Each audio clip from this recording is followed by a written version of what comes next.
kita sudah dibacakan salah satu hadis ya, hadis riwayat Imam Abu Dawud dari sahabat Abdullah bin Asy-Syikhir, di mana hadis itu memberikan motivasi pada kita agar kita benar-benar khusyuk di dalam sholat. Salah satu khusyuk di dalam sholat apabila di dalam sholat itu sampai terbawa kita menangis yang tertahan, sehingga yang terjadi dalam hadis terjadi pada baginda Rasulullah SAW ketika sholat. Di dadanya ada suara seperti air yang mendidih di dalam periuk atau dalam kuali karena menangis kepada Allah, tangisnya tertahan.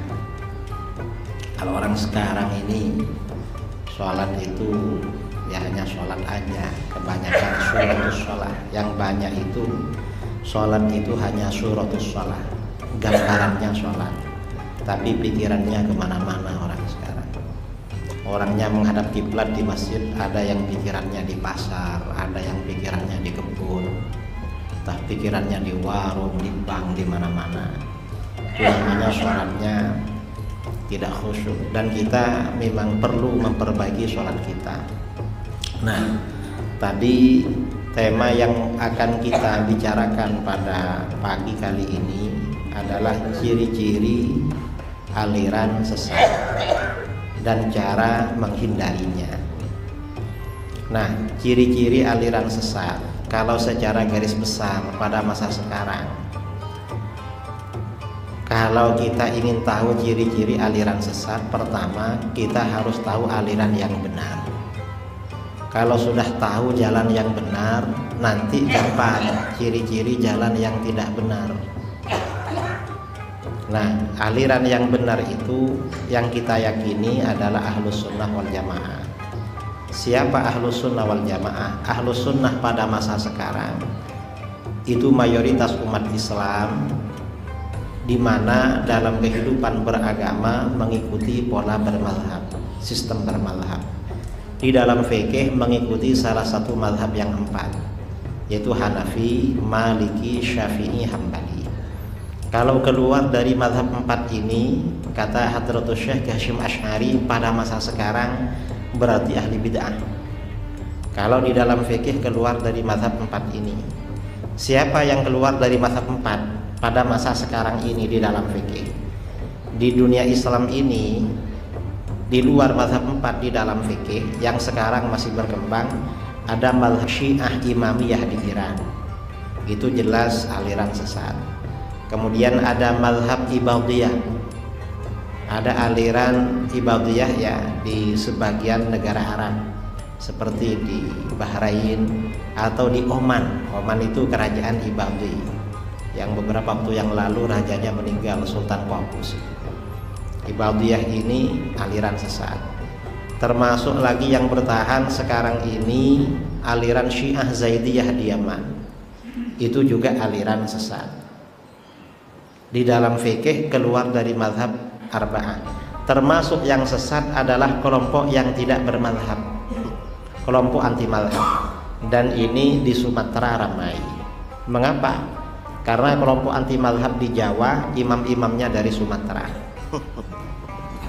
dan mungkin ya dekat dengan kelahirannya Buya Zulhendri ini, yang orang-orang yang satu suku dengan beliau, kelompok-kelompok anti mazhab ini termasuk aliran sesat ini karena keluar dari mazhab empat.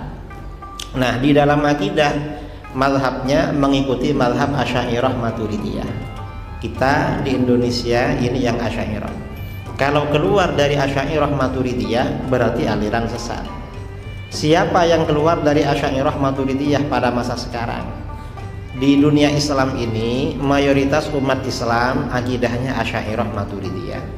Yang masih eksis akidah lain di luar Asy'ariyah Maturidiyah adalah Syiah Imamiyah Ja'fariyah.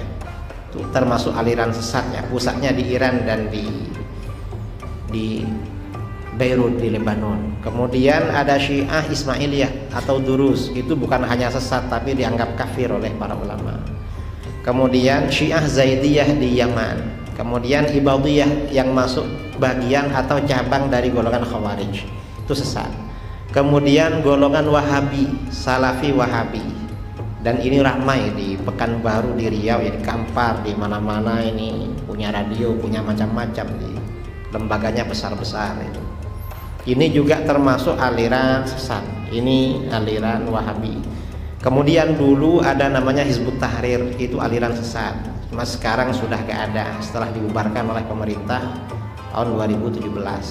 Ini yang masih berkembang di Indonesia. Kemudian ada liberalisme pluralisme. Tapi ini biasanya bukan bagian dari Islam, liberalisme pluralisme. Ini beberapa aliran yang perlu kita hindari, yang besar-besar. Kalau yang kecil-kecil ramai. Kemudian di dalam tasawuf, ini mazhab di dalam akidah. Di dalam tasawuf kita mengikuti mazhabnya Imam Junaid Al-Baghdadi. Thariqahnya bermacam-macam. Ada Naqsyabandiyah, ada Naqsyabandiyah Khalidiyah. Kalau di Sumatera ini kebanyakan Naqsyabandiyah. Kalau di Jawa itu ada Syadziliyah. Kebetulan saya ini thariqahnya Syadziliyah. Kemudian ada Tijaniyah. Kemudian dan thariqah yang lain. Kalau keluar dari mazhabnya Imam Junaid Al-Baghdadi, itu berarti termasuk aliran sesat, kelompok tasawuf yang sesat. Nah, sekarang ini di dunia Islam, termasuk di Indonesia, ada aliran-aliran sesat. Ada yang sesat dalam akidah, sesat dalam fikih, ada sesat dalam tasawuf. Dan baru-baru ini dalam 7 bulan terakhir ini viral, ya. Viral kelompok tasawuf yang keluar dari mazhabnya Junaid Al-Baghdadi dan bikin thariqah baru. Dan kayaknya menyebar di Pekanbaru. Di Pekanbaru sempat menyebar. Dan pimpinannya, tokohnya ngaku Imam Mahdi, ngaku apa ya. Pokoknya macam-macam ya. Sekarang kita harus hati-hati.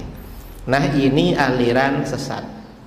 Nah, yang perlu kita bicarakan ini ciri-ciri secara umum. Secara umum seperti itu. Kalau tidak bermazhab berarti aliran sesat. Nah, kelompok yang tidak bermazhab ini biasanya ngaku-ngaku propaganda. Kalau ditanya kamu mazhabnya siapa? Kadang-kadang dia bilang saya mazhabnya Rasulullah. Ikut mazhabnya Rasulullah. Loh, Rasulullah bukan imam mazhab, tapi Rasulullah di atasnya imam mazhab. Ini berarti lebih tinggi daripada imam mazhab. Kadang-kadang dia mengaku mazhabnya apa? Kata dia, kami mengikuti mazhab ahlul hadis wal athar. Ini Wahabi biasanya. Kadang-kadang ahlul hadis wal athar. Itu hanya propaganda untuk menutupi kesesatannya. Kadang-kadang kelompok ini mengaku kita ini ikut Al-Quran dan hadis.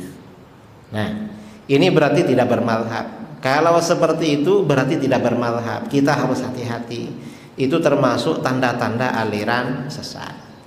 Tanda-tanda aliran sesat secara umum di negeri kita seperti itu. Kalau tanda-tanda aliran sesat secara rinci, ini sangat banyak sekali ya rinciannya. Kita kembali kepada pokok-pokok ajaran Ahlus Sunnah wal Jamaah. Apa tanda-tanda atau apa bukti-bukti bahwa kita Asy'ariyah Maturidiyah atau Syafi'iyah? Kita ini Syafi'iyah, Asy'ariyah, Sufiyah. Bahwa kita dan golongan kita ini termasuk Ahlus Sunnah wal Jamaah. Ciri-ciri secara umum lagi bahwa kita ini mengikuti sunnah Rasul dan sunnah Khulafaur Rasyidin. Karena itu ciri-ciri Ahlus Sunnah wal Jamaah. Di dalam hadis Rasulullah SAW bersabda, innahu may ya'ish ba'di fasayara ikhtilafan katsira. Sesungguhnya siapa yang hidup sepeninggalku, orang yang hidup setelah aku meninggal, maka akan melihat banyak perbedaan pendapat. Perbedaan pendapat akan ramai. Rasulullah bilang, nanti setelah meninggal banyak perbedaan pendapat. Kalau Rasulullah masih ada perbedaan pendapat gampang, tinggal tanya pada beliau. Tapi beliau sudah gak ada. Kalau Rasulullah sudah gak ada, gimana cara mengukur mana yang benar, mana yang salah. Karenanya oleh beliau ditegaskan, fa'alaikum bisunnati wa sunnatil khulafa'ir rasyidin. Maka berpeganglah kamu dengan sunnahku dan sunnah khulafaur rasyidin. Golongan yang benar, ahlul haq, ahlus sunnah wal jamaah, senantiasa berpegangan dengan sunnah Rasul Shallallahu Alaihi Wasallam dan sunnah khulafaur rasyidin. Ini disebut dengan golongan ahlus sunnah wal jamaah. Ini ciri-cirinya. Karenanya yang menyimpang dari sunnah Rasul dan sunnah khulafaur rasyidin di dalam akidah, dalam prinsip keagamaan, itu berarti bukan ahlus sunnah wal jamaah. Ciri-ciri lain ahlus sunnah wal jamaah, ketika Rasulullah SAW menjelaskan tentang perpecahan umat Islam, sataftariqu ummati ala 73 millah, umatku akan terpecah belah menjadi 73 golongan, kulluha finnar illa millatan wahidah, semuanya akan masuk neraka kecuali satu golongan yang akan masuk surga. Yang selamat cuma satu, dari 73 itu cuma satu yang selamat. Qalu wa man hiya ya Rasulullah. Mereka bertanya, siapa satu golongan itu, hai Rasulullah? Rasulullah menjawab, ma ana alaihi wa ashabi, golongan yang mengikuti ajaranku dan ajaran sahabatku. Berarti kalau begitu, golongan yang benar atau ahlus sunnah wal jamaah adalah golongan yang mengikuti ajaran Nabi dan ajaran para sahabat. Nah, golongan yang mengikuti ajaran Nabi dan ajaran para sahabat disebut dengan golongan ahlus sunnah wal jamaah. Ahlus sunnah itu maksudnya pengikut sunnah Rasul, jamaah itu maksudnya pengikut jamaatus sahabah, jamaahnya para sahabat dan mayoritas ulama salaf serta mayoritas umat Islam sampai akhir zaman. Ini ahlus sunnah wal jamaah. Keluar dari itu namanya golongan syadz. Syadz itu artinya apa? Golongan yang terkucil, golongan yang nyeleneh, golongan yang menyimpang dari mayoritas. Itu namanya aliran sesat. Gak sama dengan ramai orang, dengan kebanyakan umat Islam, itu berarti golongan sesat. Ini satu versi. Dalam versi yang lain, ketika Rasulullah SAW ditanya tentang golongan yang selamat, beliau menjawab as-sawadul a'wam, golongan mayoritas umat Islam. Berarti ahlus sunnah wal jamaah ini harus mayoritas. Mengapa? Karena jamaah ini namanya golongan yang banyak. Kalau tak banyak bukan ahlus sunnah wal jamaah. Karenanya sebagian Wahabi sekarang gak mau menyebut dirinya ahlus sunnah wal jamaah, cukup ahlus sunnah saja. Kalau menyebut ahlus sunnah wal jamaah ditanya jamaahnya mana, gak bisa jawab mereka, karena gak ada jamaah. Mereka ramai berkumpul, kalau jamaahnya dari mana-mana ngumpul. Tapi kalau ahlus sunnah wal jamaah ini di setiap komplek ya, di setiap komunitas, di setiap unit itu paling ramai memang. Ini namanya ahlus sunnah wal jamaah. Secara umum seperti itu. Golongan yang menyimpang dari ini, dari mayoritas ini berarti aliran sesat. Jadi sebenarnya ciri-cirinya ya gak perlu sulit-sulit masalah itu. Dan Islam disebarkan kepada bangsa kita, bangsa Indonesia ini sejak awal memang ahlus sunnah wal jamaah. Islamnya bangsa Melayu, Islamnya bangsa Indonesia, bangsa Nusantara, ini ahlus sunnah wal jamaah, Syafi'iyah, Asy'ariyah, Sufiyah. Di dalam fikih sejak leluhur kita mengikuti mazhab Imam Syafi'i, akidahnya mengikuti mazhab Imam Asy'ari, dan orang-orangnya penggemar, pengikut, atau paling enggak pengikut atau paling enggak penggemar tarekat sufi. Ini kita. Kalau ada kelompok-kelompok baru berkembang keluar dari rel ini, keluar dari khittah ya, dari garis ini, sudah tidak Syafi'iyah atau tidak Asy'ariyah atau tidak Sufiyah, berarti ini termasuk ciri-ciri golongan di luar ahlus sunnah wal jamaah atau termasuk aliran-aliran sesat. Kalau sudah termasuk seperti itu, kita harus hati-hati seperti itu. Walaupun mereka menyampaikan dalil-dalil ketika berceramah atau ketika apa, ini dalil-dalil, tapi dalil itu hanya disampaikan di internal mereka. Kalau kita ajak diskusi, ketemuan, benar enggak pemahaman dia terhadap dalil, mereka biasanya tidak menjumpai, gak mau jumpa dengan kita. Mengapa? Karena mereka tahu kalau dalil mereka sebenarnya tidak kuat. Dalilnya kuat, cuma salah dalam menerapkan dalil.